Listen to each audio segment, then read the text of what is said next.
Assalamualaikum warahmatullahi wabarakatuh. Bismillahirrahmanirrahim. Masih melanjutkan konten video yang sebelumnya, yaitu mengenai nota kesepahaman Bank Indonesia dengan Kepolisian Negara Republik Indonesia dan Kejaksaan Agung Republik Indonesia, yang sudah sangat jelas seperti ini nomornya, juklaknya. Dan sekali lagi kepada Kapolres, Kapolda, dan seluruh penyidik di seluruh provinsi Indonesia dapat browsing, searching lewat Google supaya Anda semua paham dan tidak ada dibohongi oleh siapapun sehingga akan mengakibatkan masyarakat awam menjadi korban akibat dari mafia perbankan, mafia lelang, mafia tanah, mafia peradilan. Untuk itu saya akan meneruskan mengenai soal pembiayaan dalam petunjuk pelaksanaan. Dengarkan baik-baik. Bab 6 pembiayaan. 1. Biaya operasional dalam rangka mendukung kegiatan tim koordinasi sampai dengan pelaporan dugaan tindak pidana perbankan oleh Bank Indonesia kepada Kepolisian Negara Republik Indonesia atas beban Bank Indonesia tidak termasuk biaya yang timbul pada tahap penyelidikan, penyidikan sampai dengan persidangan. Saya ulangi, biaya operasional dalam rangka mendukung kegiatan tim koordinasi sampai dengan pelaporan dugaan tindak pidana perbankan oleh Bank Indonesia kepada Kepolisian Negara Republik Indonesia atas beban Bank Indonesia tidak termasuk biaya yang timbul pada tahap penyelidikan, penyidikan sampai dalam persidangan. 2. Biaya sebagaimana dimaksud pada angka 1 adalah A. Honor anggota tim koordinasi dari Kepolisian Negara Republik Indonesia dan Kejaksaan Republik Indonesia yang diberikan sesuai dengan ketentuan Bank Indonesia. Saya ulangi. 2. Biaya sebagaimana dimaksud pada angka 1 A. Honor anggota tim koordinasi dari Kepolisian Negara Republik Indonesia atas beban Bank Indonesia tidak termasuk yang timbul pada tahap penyelidikan dan penyidikan sampai dengan persidangan. 2. Biaya sebagai masuk di dalam angka 1 adalah A. Honor anggota tim koordinasi dari Kepolisian Negara Republik Indonesia dan Kejaksaan Republik Indonesia yang diberikan sesuai dengan ketentuan Bank Indonesia. B. Biaya operasional dalam rangka mendukung kegiatan tim kerja dan atau tim pleno sampai dengan pelaporan dugaan tindak pidana perbankan dari Bank Indonesia kepada Kepolisian Negara Republik Indonesia. Jelas pada angka 2 itu pembiayaan semua ditanggung oleh Bank Indonesia. Bagaimana mungkin sampai hari ini seperti yang kami kunjungi kepada Polres-Polres di Provinsi Jawa Timur, kebanyakan penyidik tidak mengetahui dan tidak pernah mengikuti training, mengikuti sertifikasi mengenai tindak pidana perbankan di seluruh Polres.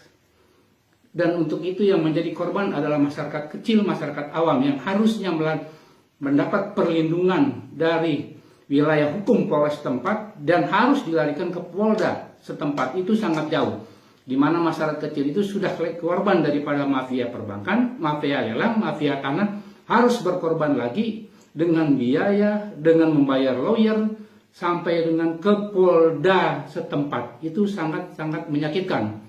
Jadi sekali lagi, LPK ini bukan LSM. LPK ini lembaga. LPK ini bukan lembaga perlindungan konsumen, tapi lembaga yang memang resmi independen untuk menjembatani antara pihak aparat kepolisian, penegak hukum dengan masyarakat. Jangan sampai terjadi benturan antara aparat dengan masyarakat karena ketidaktahuan, karena kesengajaan, karena apapun, bahwa yang mati, yang menjadi korban adalah aparat sendiri dan masyarakat sendiri. Jadi kami ingin menghilangkan yang jargon kepada kepolisian. Seseorang yang kehilangan kambing apabila lapor kepada kepolisian akan kehilangan sapi, itu yang akan kami hilangkan. Dan satu pertanyaan yang menggelitik setiap kami berkunjung kepada Polres adalah, kami selalu ditanyakan, apakah Anda PH-nya? Aneh ya pertanyaan itu. Kalau saya jadi kasat, kalau saya jadi kanit, kalau saya jadi penyidik, pada saat pendampingan di SKPT, pendampingan gelar perkara, kalau saya sebagai kasat dan kanit penyidik, saya tidak perlu bahwa menanyakan apakah PH. Yang saya perlukan adalah orang yang mengerti mengenai seluk-beluk perbankan, seluk-beluk hukum perbankan, seluk-beluk akuntansi perbankan. Karena PH itu sendiri belum tentu menguasai perbankan. Yang diperlukan dalam mengusut penyidikan, penyelidikan, sehingga penyidik atau kepolisian menjadi profesional adalah orang yang betul-betul ahli di bidangnya. Ahli di bidangnya saya maksud adalah satu mengenai pemahaman atas SOP transaksi semua yang ada di perbankan. Karena setiap bank itu mempunyai SOP tersendiri dan mempunyai juga ketentuan-ketentuan internal yang harus dipahami oleh penyidik. Nah, kalau saya sekali lagi menjadi kasat atau kanit, saya tidak akan menanyakan dulu apakah Anda PH, apakah Anda siapa. Karena saya punya pengalaman pada saat di Ponorogo, pada saat gelar perkara khusus, kalau bukan PH yang sudah diatur oleh KUHP, tidak akan boleh sampai ke materi khusus. Itu sangat salah kalau menurut saya. Seharusnya pendamping itu ditanyakan mengenai kapasitasnya, track recordnya. Apakah memang betul-betul menguasai dalam perbankan? Kalau dia menguasai perbankan, saya akan ambil ilmunya untuk mendidik diri saya sebagai kasat, sebagai kanit, sebagai penyidik, lebih profesional lagi.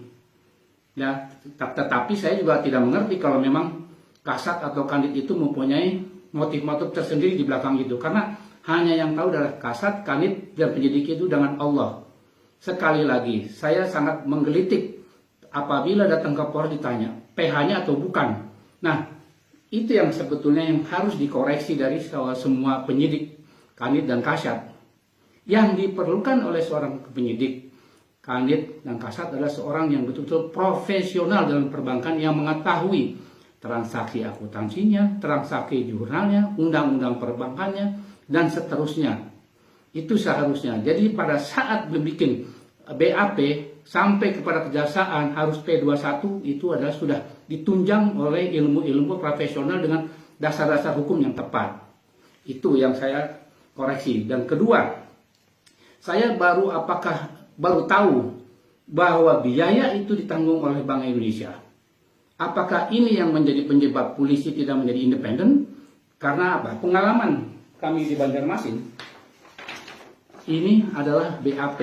Lihat, perhatikan baik-baik. Ini adalah debitur Jaya Setiadau yang sudah di BAP dipanggil oleh Bank Indonesia, didampingi oleh saya, bahwa kredit ini syarat rekayasa, di mana Jaya Setiadau tidak menggunakan seluruhnya dari kredit ini. Tetapi akhirnya yang namanya Enrico Haryantono, ketua tim pemeriksa Bank Indonesia, pesertanya adalah Yogi Nursyatyo, pemeriksa Bank Indonesia, John Nataruli, pemeriksa Bank Indonesia, Jaya Setiadau, debitur Paninbank Banjarmasin, Edi Cahyono, Consumer Banking Head PT Bank KC Banjarmasin, Lilik Martono, Satuan Tugas Khusus Paninbank Banjar. Agendanya pada saat itu adalah klarifikasi penjelasan dari saudara Jaya Setiadau mengenai permasalahan pada pembelian kredit atas nama Jaya Setiadau sebesar 1,8 miliar dan 900 juta pada PT Bank Panin Tbk kantor cabang Banjarmasin. Jelas dalam temuan audit kami bahwa ini kredit penuh rekayasa, di mana bahwa debitur ini tidak menggunakan dana sepenuhnya. Dan sudah ada rekomendasi dari Bank Indonesia yang ditandatangani oleh Deputi Gubernur Aryadi Salehi bahwa terjadi tindak pidana perbankan dan harus dilaporkan kepada Polda Kalsel.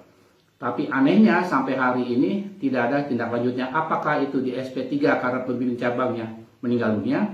Tapi seharusnya sebagai Bank Indonesia tahu bahwa kejahatan perbankan itu harus ditanggung kolegial, yaitu tanggung jawab renteng. Kolektif kolegial harus lalu tanggung jawab renteng, dan tidak bisa bahwa yang namanya di bank itu dipegang satu orang, pemimpin cabang meninggal, itu sudah di stop penyidikannya atau SP3, karena di bank itu mempunyai komite kredit yang mempunyai tanggung jawab saling mengontrol. Ini kalau memang itu biaya ditanggung oleh Bank Indonesia dan pada saat penyidikan dipanggil saksi ahli dari Bank Indonesia, apakah tidak terjadi namanya konflik of interest, bahwa independensi kepolisian tidak betul-betul independen tapi bisa dapat didikte oleh Bank Indonesia karena biaya itu dari Bank Indonesia. Dan ini faktanya,